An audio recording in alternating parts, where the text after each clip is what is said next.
Halo Sobat Awam Bumi Nusantara dimanapun kalian berada. Kembali lagi bersama kita bertiga tentunya dengan saya Bonaventura Genta. Sebelah kanan saya ada Mas Ganda Pribadi dan sebelah kiri saya ada Mbak Tasya Syaan.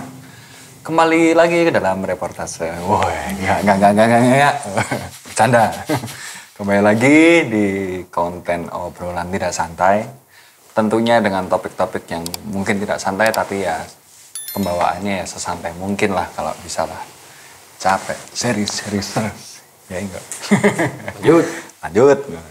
Dan di ini teman-teman konten atau perjalanan sebelumnya kita sempat mengunjungi salah satu tempat yang bernama Gunung Gambar, dan di Gunung Gambar itu kan mainly atau banyakan kita di sana membahas tentang Pangeran Sambernyowo, tapi sebenarnya di sana juga ada satu tempat yang mungkin nggak begitu kita fokus bercerita di sana karena memang konten utamanya tentang Pangeran Sambernyowo. Di sana juga ada salah satu tempat dan salah satu tokoh yang bisa dibilang besar juga ya Mas Gada ya. Bernama Ki Gading Mas. Ki Gading Mas. Nah, siapakah beliau dan apakah peran beliau dalam tempat tersebut? Mosok ya aku terus sih. Diawali dengan kamu ini. Kita dongeng aja gitu ya. Ya. Gini, nak. Ya. Gini Mas Genta. Ya. Jadi gini Mas.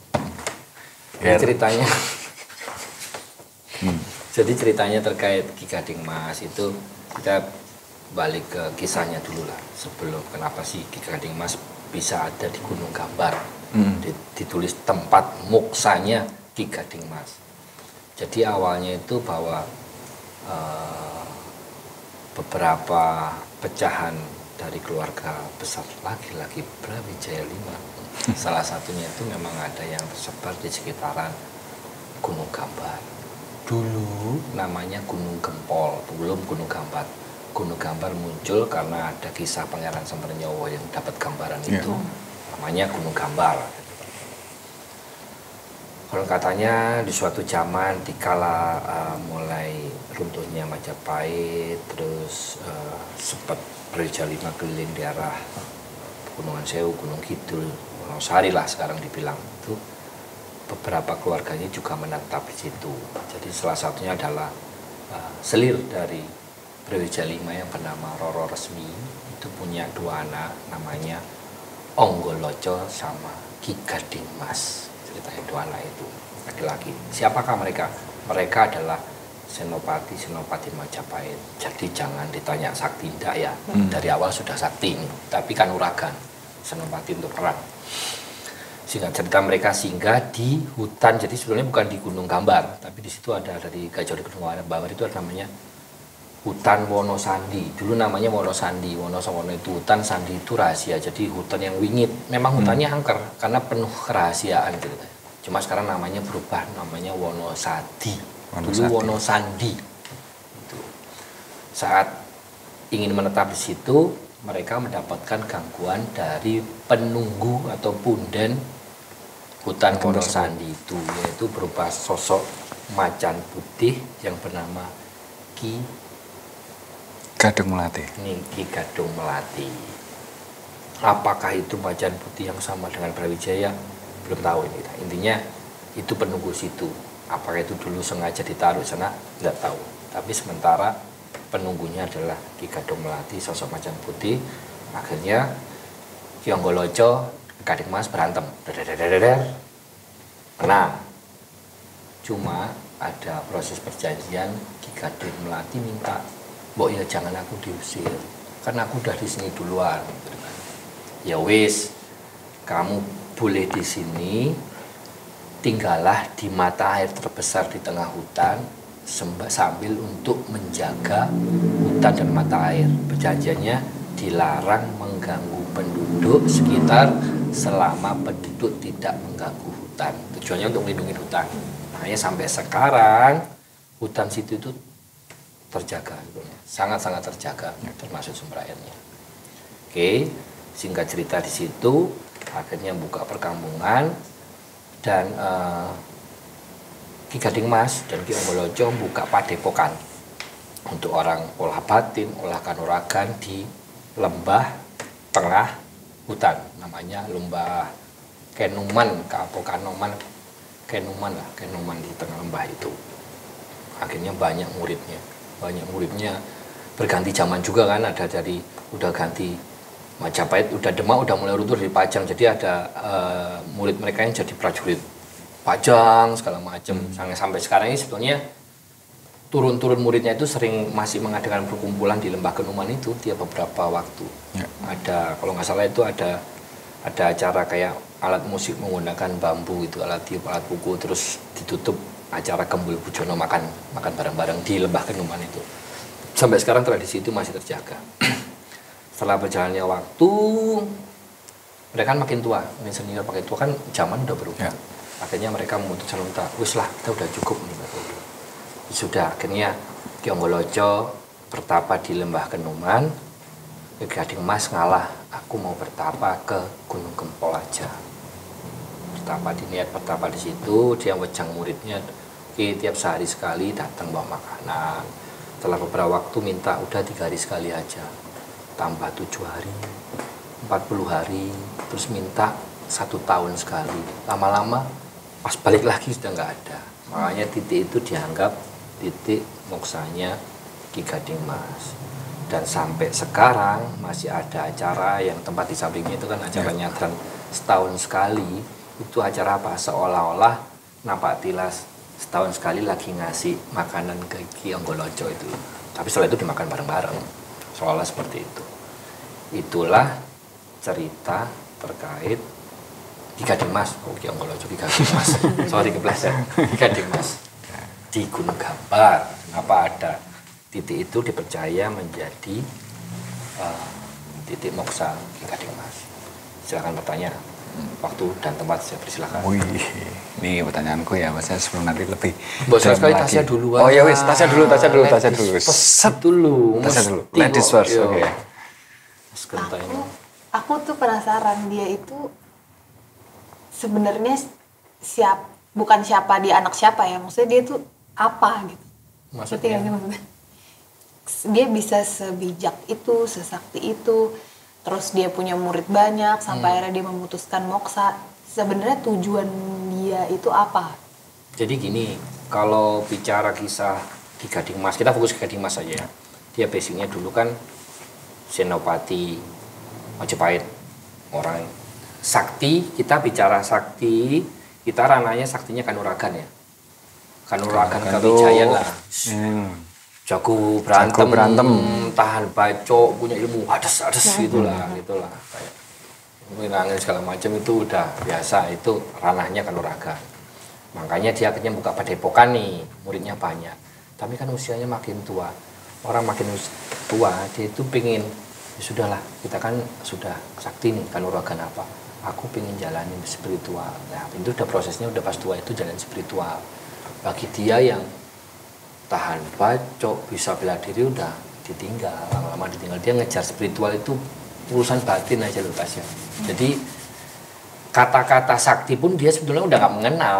Kalau orang sudah menyentuh tataran dia udah mau laku di situ topo sampai akhirnya bahkan moksa, itu udah gak mengenal apa sih sakti, nggak ngerti justru. Dia udahlah, dia udah meninggalkan itu semua, udah proses kayak buat sangu mati. Itu hal yang lumrah ya zaman dulu. Maksudnya dia tadinya seorang senopati, terus lumrah. Jadi lumrah itu gini. Jadi itu balik ke kesadaran, sebetulnya bukan zaman dulu juga, zaman sekarang, cuma jangan dilihat apa ya, dilihat kayak topo muksonya ndak. Misalnya contohnya sekarang itu Mas Genta, sekarang masih seneng yang asik ini. Ya mosok dia nanti di umur 50-an akan kayak gitu loh, kan sudah mulai kan mikir, mulai mikir. Itu berarti orang-orang kan ada, tapi tetap ada orang-orang yang sampai mati kayak gitu ya ada. Maksudnya ada proses ini atasnya makin tua sudah mulai urusan proses kehidupan lah ya. Proses kehidupan, ya wis wajar banget sebetulnya. Cuma cara dahulu dan sekarang itu beda ya, karena zamannya beda, alatnya beda. Sekarang boleh tempat topo ya angel tondo. Di tempat wisata, lagi kamu topo Mbah Sinten gitu, masuk YouTube, nanti masuk TikTok, kan nggak mungkin. Sama, cuma sama lah filosofinya sama. Jadi itu Ki Gading. Jadi di masa tuanya dia memang wis lah ya ngapain. Ya, akhirnya memutuskan dia laku topo sampai itu mukso, itulah titik yang dipercaya titik maksudnya Ki Gading Mas. Monggo, sudah puas? Nah. Oke, sekarang lanjut Mas Genta. Oke. Dan tempat siap, silakan. Kan pertanyaan saya agak nggak mutu ya, tapi ya. Ya sudah. Karena saya Nggak usah penasaran. lanjut, batasnya lagi. Saya penasaran aja sebenarnya kayak dikisahkan Ki Gading Mas bertarung dengan sosok harimau bernama Ki Gadung Melati. Harimau gaib ya? Harimau gaib. Lah sebenarnya pertanyaanku sebenarnya gambaran pertarungan dengan makhluk gaib itu kayak gimana sih? Mas kan biasanya di banyak kisah kan bertarung selama 7 hari 7 malam. 30 hari 40 malam. Nah, itu sebenarnya bentuk pertarungannya itu seperti apa? Bener-bener non-stop gitu atau secara batin cuma diam? Jadi ada dua sebenarnya. Jadi kalau tataran masih yang ini ngomongnya ngomong yang secara umum ya. General. Gak kasus. Tadi kita bicara masalah kasus Gading Mas. Kalau bicara pertarungan tentang gaib itu ya banyak yang masih yang model kayak macam itu yang awal itu masa yang orangnya masih gerak-gerak, masih umum lah kayak seolah kayak mukul-mukul angin itu ada. Tapi harusnya kalau yang sudah tatarannya tinggi itu ya dia cuma tinggal duduk aja diam duduk. Itu tarung, makanya sampai nanti keringetan. Yang tarung apanya kalau duduk gitu Mas? Apanya? Yang tarung apanya dia? Ya jasumanya kan bisa jalan berantem. Jadi sampai tiba-tiba muntah darah. Terus ngapain mau duduk muntah darah kan katanya ngapain? Nggak logis ya, memang nggak logis. Kalau logisnya kenapa kok duduk bisa muntah darah? Jangan ditanya. Nggak logis banget sih Mas, duduk kok bisa berantem. Ya kan nggak logis juga, duduk kok bisa muntah darah. Sakit? Bisa jadi betul. Sakitnya kenapa? Dicakar macan. Gitu. Itu jadi ceritanya. Kalau itu sedangkan Ki Gading Mas, karena proses itu nggak yang duduk-duduk juga, masih campur. Karena dia masih basicnya baru Dari kanuragan menuju spiritual. baru menuju spiritual. Dan Ki Gading Melati juga yang nggak tatarannya wow banget kan. Tapi untuk orang yang awam seperti kita ya sudah wow. Tapi untuk tataran orang seperti itu harusnya ya sudah lengkap. Toh kalau kenapa Ki Gading Mas dan Anggoloco berani ya karena kalau jalur dari Projo5 urusannya ya mau macan putih, ngapain takut Mbak urusannya macan putih juga gitu. Pasti dia udah tahu lah cara bagaimana menaklukkan, minimal pernah diwejang lah. Lili, kalau ketemu urusan kok macan ini itu lemahnya gini-gini. Walaupun ternyata prakteknya tidak semudah yang dibayangkan, makanya butuh waktu bertarung gitu. Itu. Oke, terus ya ini bisa Tasya, silakan. Masih ada sangkut pautnya sedikit. Maksudnya another story tapi same nih, maksudnya banyak cerita tapi masih lagi-lagi nama yang sama. Saya terlalu banyak mendengar nama Gadung Melati dalam banyak kisah. Apakah memang orang-orang zaman dulu kalau ada demit atau punden tuh sebut aja Gadung Melati atau gimana itu Mas sebenarnya? Aturannya piye gitu. Sebetulnya gini lah. Kalau bicara nama itu sah-sah aja. Kita nemu Gadung Melati Sarinten ya, Dadung, bukan Gadung. Ya, Dadung Melati. Kalau Sarinten Dadung Melati. Bukunya tolong ditagih teman-teman. Masih PR Gadung Melati. Ini Gadung Melati. Ini umum sama aja kalau manusia kok nama Bambang banyak banget terus mau protes. Kan nggak bisa gitu. Maksudnya sebetulnya ya kebetulan aja kita sebetulnya namanya Punden banyak Mas. Kebetulan yang sering kedenger aja itu. Sama aja kayak emang namanya orang cuma Bambang, Agus, ya mohon maaf teman-teman yang punya nama itu ya. Buktinya ada namanya Gaduh, namanya Genta, itu yang beda kan. Ada sama, jadi nggak usah terjebak. Jadi kadang-kadang kita itu terjebak karena kita kebiasaan dengar itu. Gitu deh Genta. Oh, seperti itu. Sampun kuat. Sudah sih kalau saya sih penasaran cuma itu di kisah ini. Batasnya. Ayo tanyakan saya. Apa yang buat mereka harus berantem? Karena mereka, Cuman karena perebutan, ini tempat aku terus ada yang datang. jadi gini, saat mereka ingin buka desa di situ awal, Gadung Melatinya itu nggak mau. Itu yang itu wilayah dia. Nggak mau, Gadung Melatinya nggak mau ada orang di situ. Kan ceritanya di pinggir hutan sampai sekarang jadi desa-desanya, mohon maaf lupa. Itu ada desa Cikal Bakalnya, itu nggak mau. Nggak mau, makanya terlibat pertarungan. Toh akhirnya Gadung Melati tetap netap di sumber air yang sekarang, bahkan disuruh jaga hutan. Nanti kamu ya sampai anak turunku jaga hutan ini harus tetap asal itu, terutama mata airnya. Sampai sekarang itu terjaga. Jadi kalau yang di dalam Sampai sekarang itu teman-teman pohon mati kayak sambal petir kebakar itu nggak berani diambil sama penduduk. Dibiarkan saking menjaga itu. Gitu. Jadi yang di luarnya nggak diganggu. Ki Gading Melati ini emang dari dulu dia penjaga hutan itu atau dia sebenarnya punya orang, mungkin ada orang dulu yang punya dia terus tinggal di situ terus akhirnya menjaga.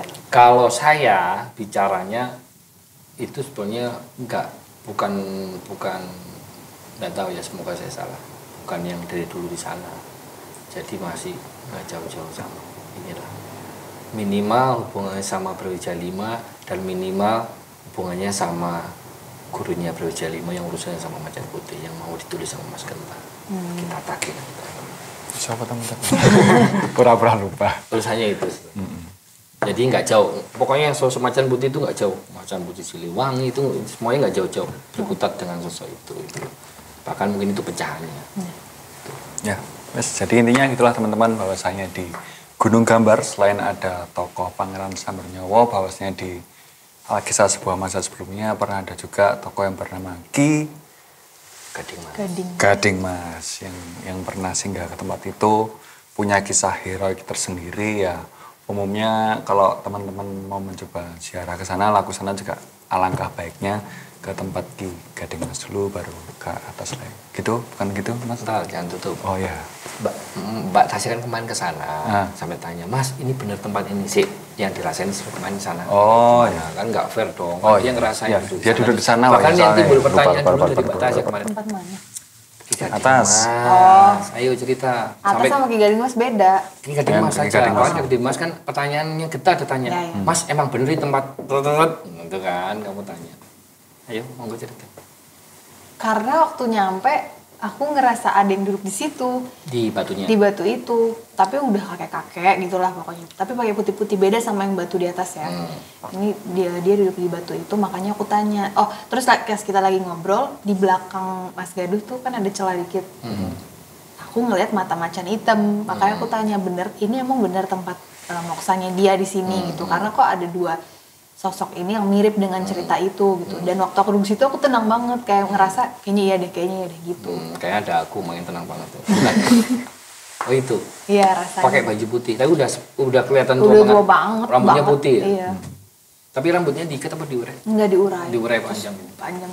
Oh jenggotnya panjang. Ada yang mau tanyain soal itu ke Tasya? Mudah sih kalau aku sih. Giliran Mbak Tasya nggak Oh cerita. enggak Yon. Ya itulah. Cuma ngerasain itu ya. Iya.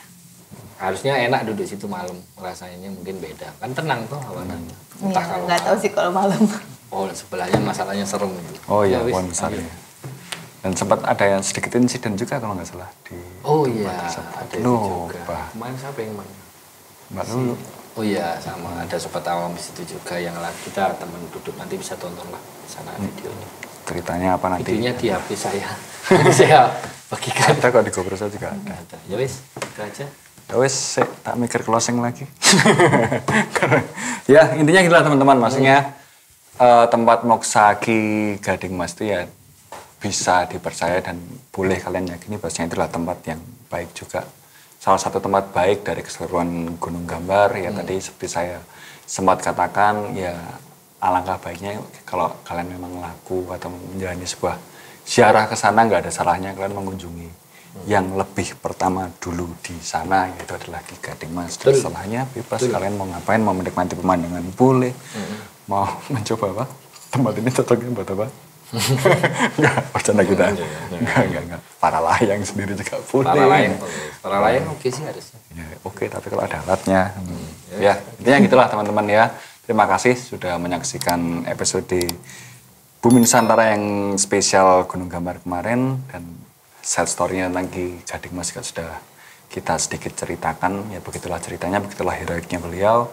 Dan semoga informasi dari kami sedikit ya membuka pengetahuan, informasi lagi untuk kalian semuanya. Yang baik bisa kalian ambil, yang buruk ya kalian buang saja. Cukup sekian dari kami. Terima kasih telah menyaksikan video ini dan jangan pernah lelah menyaksikan petualangan Bumi Nusantara selanjutnya. Terima kasih teman-teman semua.